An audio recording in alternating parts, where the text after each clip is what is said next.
sitting down on my couch wearing a button down, and honestly, it just felt too formal, which is oddly ironic considering my taste in clothing, silk gowns and such.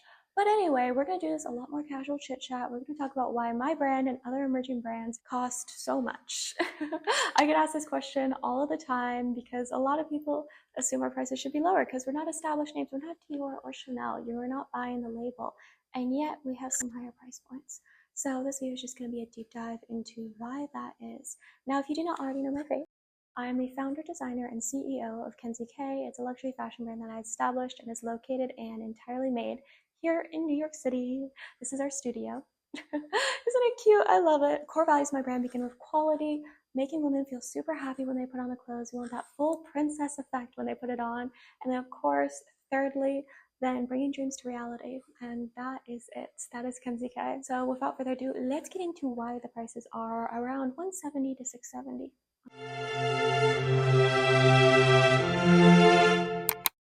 For this video, to make it a little bit clearer, then I broke it down into 4 parts. So we're going to start out with price deception due to fast fashion. I'm going to go into inflation. We love it. No, we don't. Number 3 is going to be increasing consumer demands. And then number 4 is going to be the price of being small. And my best way to explain this is just going to be to break down the pricing of my Gabrielle corsets and explain why they cost so much for me to make and therefore why they cost so much to buy. So let's get started. We're going right into fast fashion, the price deception of it. Honestly, we live in a day and age where you can go and order a $10 shirt online right now. It'll probably arrive tomorrow, maybe in a few weeks if you get from AliExpress, but Amazon. You can do that and it's $10.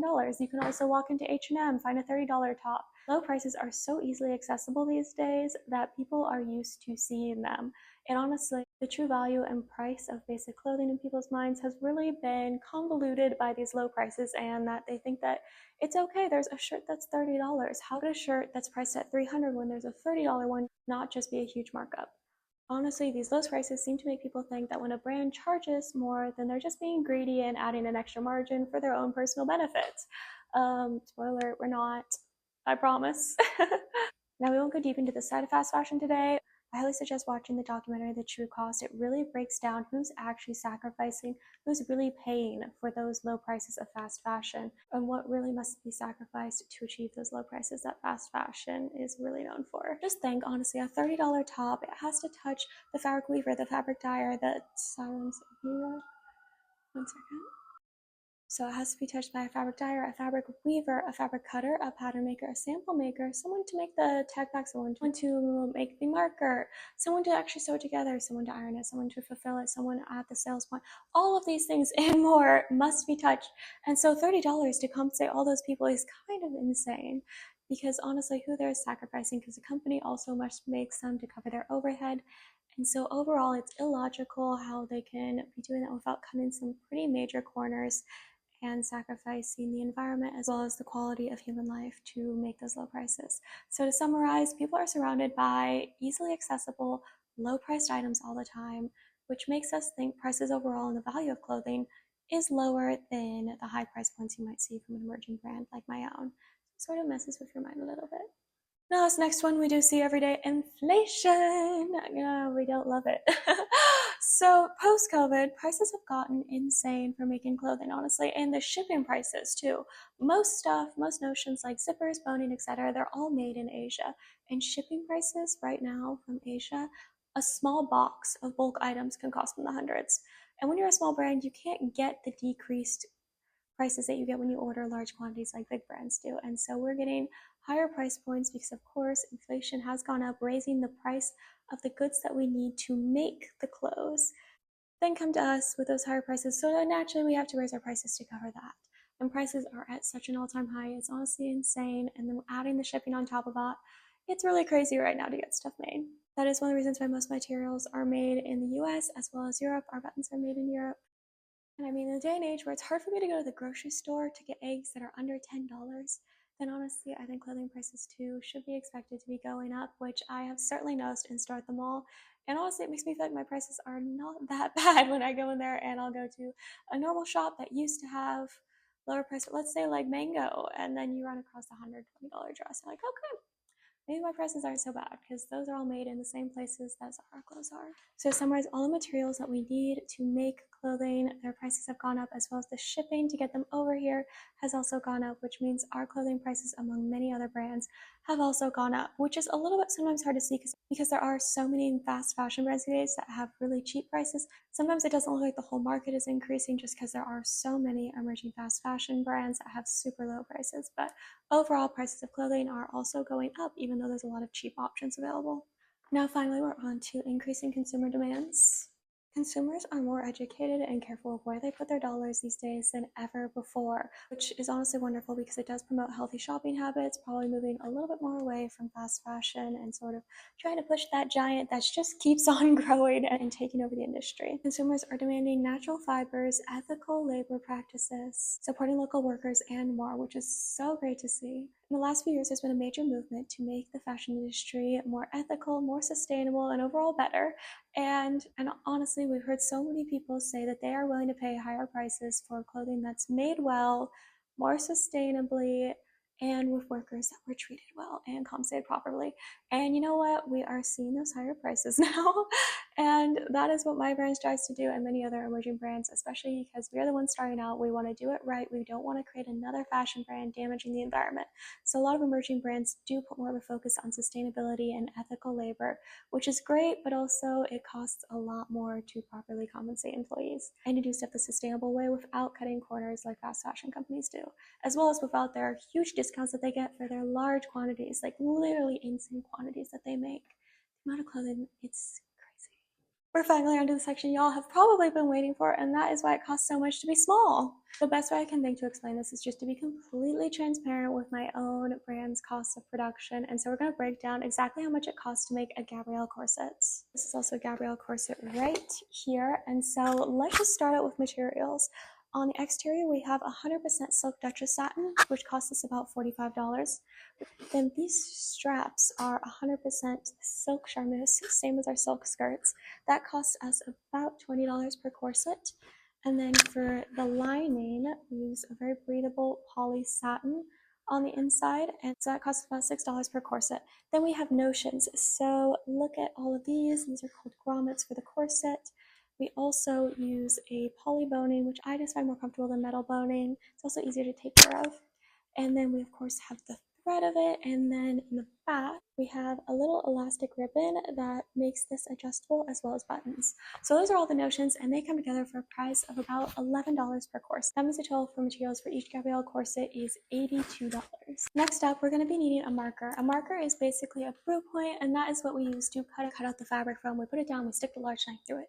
And so a marker costs about $515 to make, and then the cut itself costs around $450 to do for Gabrielle. All of this is also assuming we already have our sample made, our pattern made, and the tech pack for that, which are all another huge added expense, but since we already have that for the Gabrielle, we're just going to assume it for the sake of this. Also for this example, let's say we're making 50 Gabrielle corsets. That means the marker and the cut cost $19 per corset, and then the actual labor for sewing the corsets costs $140 each. This is definitely a large price compared to most in the fashion production industry. However, I do pride myself in paying my employees well for their talents, as well as I have them do complicated things that many people don't know how to do, or don't know how to do well, or just don't want to do because they take extra time. And so I pride myself really in how they're done. I've spoken about my value and quality. And so it costs more to make mine, as well as it costs more to work with silk since it's slippery, it's hard to work with. And frankly, people just don't want to do it because it's so delicate. So when we add all those together, it comes out to $241 per Gabrielle corset in just production. Now we cannot discount our packaging. We use poly mailers that are recyclable, as well as little dust bags. So our little dust bags and all the packaging together comes out to about $4 per order. So that brings out the price of each Gabrielle corset to around $245 each. That's a lot. So I do charge $375 per Gabrielle corset. However, we do then have to reduce the credit card fee, which is quite extreme. It really adds up, especially if it's international, because it's slightly more, but we're going to assume domestic for this. And it brings our price down to about $363 of actual revenue. This means we have a gross profit of $118 per Gabrielle corset sold. Or let's say we were to sell all 50 of those, that'd be $5,900. However, there has not been a run where every single corset has come out perfect. That is unreasonable for me to expect of them. There's always going to be some little issue. Usually it's a fabric flaw that was just not caught in the cut, And usually it's something we can later on sell as a slightly imperfect in one of our imperfect sales. But for this, we're not going to count it in the revenue because we never know what the damage is. And I have high enough standards that I won't send out an imperfect piece. So the rest of that $5,900 goes towards our overhead. So overhead, the office, that's a huge overhead expense. Paying our legal fees, paying for our website, paying all the government fees, taxes, as well as paying for my assistant, paying myself even. I do that on occasion.